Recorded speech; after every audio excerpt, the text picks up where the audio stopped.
Hey Daniel, short video. This is 7th of September 2020, Vancouver, Washington. 65 kilometer an hour, which is 40 miles per hour winds from the east in eastern Washington, where the wildfires are very bad and the smoke is just very, very thick.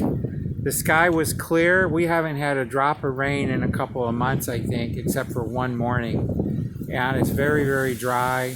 The fire danger is very, very difficult. I've seen everything in Washington State. I've seen in January the monsoon warm rains coming in from Hawaii, from the Pacific.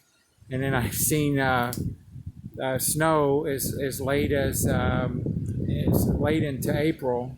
God bless you from Vancouver.